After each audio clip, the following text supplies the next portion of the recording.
আসসালামু আলাইকুম সবাইকে সিনারি আর্ট স্কুলের পক্ষ থেকে শুভেচ্ছা। প্রিয় ভিউয়ার্স, আজ আমি আপনাদের সামনে যে ড্রয়িং বক্সে থাকা ডাইসের সাহায্যে খুব সহজেই একটি বন্যাত্ম দুর্গত এলাকার ছোট বাচ্চার ভিডিও অঙ্কন করে দেখাচ্ছি। দেখুন, প্রথমে বৃত্ত দিয়ে শেপ দিয়ে নিয়েছি, তারপরে মুখের অংশটি এভাবে হাত ঘুরিয়ে ঘুরিয়ে চোখ অঙ্কন করে নিব। এবারে নাকটি এভাবে শেপ দিয়ে নেব। এবারে আমরা নিচে হাতের চিত্রটি এভাবে পেন্সিল দিয়ে হাত ঘুরিয়ে অঙ্কন করে নেব। দেখুন, এভাবে সহজে একটি ছোট্ট বাচ্চার চিত্র অঙ্কন করে ফেললাম।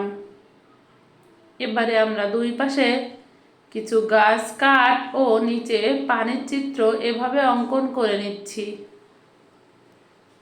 কানের শেপটি ও চুলের অংশটি এভাবে পেন্সিল দিয়ে দাগ কেটে কেটে সুন্দর করে অঙ্কন করে নিব। দেখুন কত সহজে একটি ছোট্ট বাচ্চার চিত্র অঙ্কন করে ফেললাম। আমাদের সিনারি আর্ট স্কুলের দীর্ঘদিনের অভিজ্ঞতায় তৈরিকৃত আমাদের ইজি ড্রয়িং বক্স, যে ড্রয়িং বক্সে রয়েছে 22টি ডাইস। এই ডাইস দিয়ে আমরা অঙ্কন করতে পারি শত শত চিত্র, আর এই শত শত চিত্রের ভিডিও রয়েছে আমাদের ইউটিউব চ্যানেলে। আপনারা চাইলে আমাদের ইজি ড্রয়িং বক্স সংগ্রহ করে ঘরে বসে আপনার সোনামণিদের খুব সহজেই চিত্র অঙ্কন শেখাতে পারেন। টিচার ছাড়া চিত্র অঙ্কন শেখানোর জন্য আমাদের ইজি ড্রয়িং বক্সটি হবে খুব সহজলভ্য। আপনারা চাইলে আমাদের ইজি ড্রয়িং বক্স সংগ্রহ করতে পারেন। ইজি ড্রয়িং বক্স সংগ্রহ করতে চাইলে স্ক্রিনে দেওয়া কন্ট্যাক্ট নম্বরে যোগাযোগ করুন।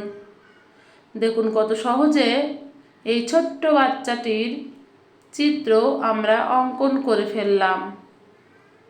আমাদের ভিডিও ভালো লাগলে লাইক, কমেন্ট, সাবস্ক্রাইব করে আমাদের সাথে থাকুন। দেখুন কি করুণ একটি দৃশ্য অঙ্কন করে ফেললাম। সবাইকে ধন্যবাদ।